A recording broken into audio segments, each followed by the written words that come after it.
The Lord recently told Mother Elisha that when we all gather together on Sunday, we were to take a trip to Heart Dwellers Lane in heaven. We had been doing heavy-duty spiritual warfare all week, and this experience was to encourage us and give us hope of what we all can look forward to in our heavenly homes. The Lord began speaking. "You do not need to wait, Elizabeth, to gather with others. You can go to heaven now." And whoosh! I was instantly transported to my heavenly home. Usually when in heaven, I visit my white Victorian cottage by the sea with its wraparound porch, French doors, and beautiful botanical gardens, indoors and out. Today I was transported to my country castle on a shimmering, pristine lake. So clear is the sparkling water, you could see all the way down to the bottom, and all the amazing colors of the fish and other lake inhabitants. I was standing outside looking at the front of the castle. My eyes were drawn to one of the turrets, which had a large arrow slit in it. And there was my beautiful child Joshua, who was already in heaven, waving enthusiastically at me with a big smile on his face. He has blonde hair with a touch of red, big, bright, golden green eyes, and he looks just like me when I was young. He is about 4 years old. Joshua yelled out, "Mom, can I ride Marie?" Marie is my mother Betty's horse in heaven. She is beautiful, red with a black mane and tail, and white markings around her face and on her legs. "Of course you can, sweetheart," I shouted back. My heart leapt for joy to see my son so happy in heaven. He ran down the stairs, out into the inner courtyard of the castle, and into my open arms. I picked Joshua up and hugged him so tightly, lavishing kisses all over his face.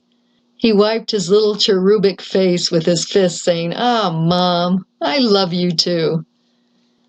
Joshua looked into my eyes and said, "The Lord is here, waiting for us at the entrance to the garden maze." Now, my heavenly castle reminds me of Leeds Castle in England. It's on a lovely lake, and there is an incredible outdoor garden maze with high, ivy-woven walls, where you can easily get lost in within moments of entering the maze.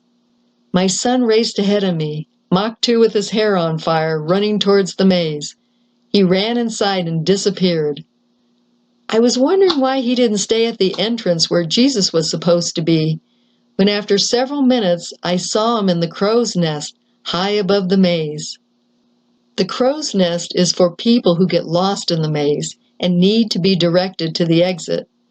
There is only one way in and one way out of this garden. You have to go to the center of the maze and out through an underground grotto to exit. Joshua called out, exclaiming loudly and with all the conviction he could muster, "Mommy, you need to follow the Lamb." "Follow the Lamb," he repeated. Just then Jesus appeared on my right as I was standing at the entrance of the maze. He said, "Come, beloved, I will show you the way in which you should go." I nodded in agreement, and at the same time we entered into the garden maze together. Then the scene changed, and I'm in a skyscraper penthouse condominium, high above the clouds, overlooking the ocean. And Jesus is next to me along with Blessed Mother. And we are discussing finishing touches on a mansion for one of my brothers who was a heart dweller.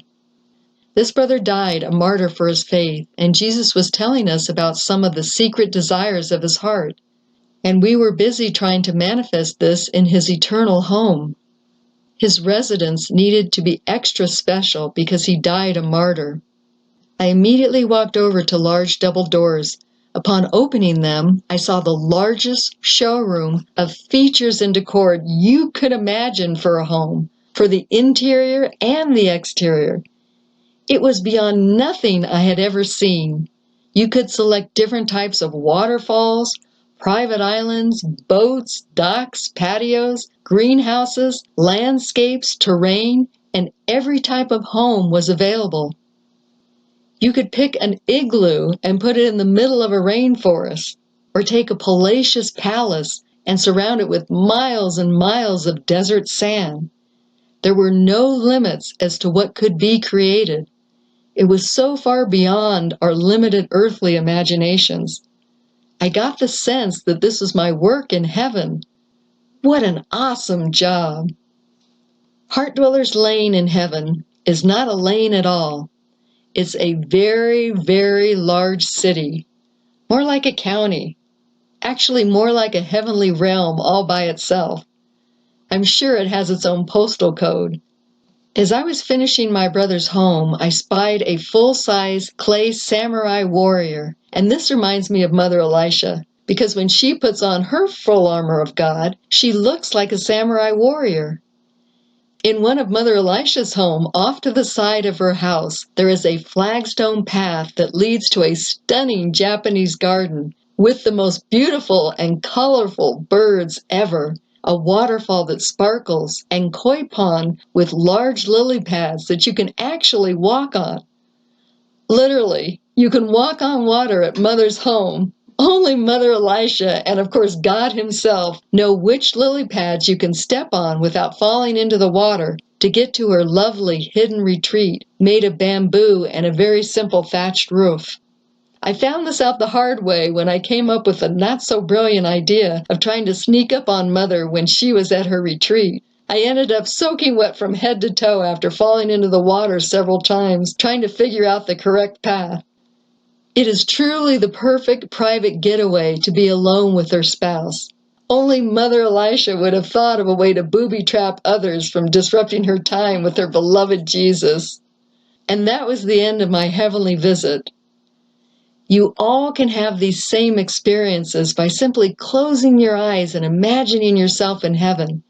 It's amazing what you will see, and Jesus is the best tour guide ever. God bless you, dear family, and I will see you all on Heart Dwellers Lane.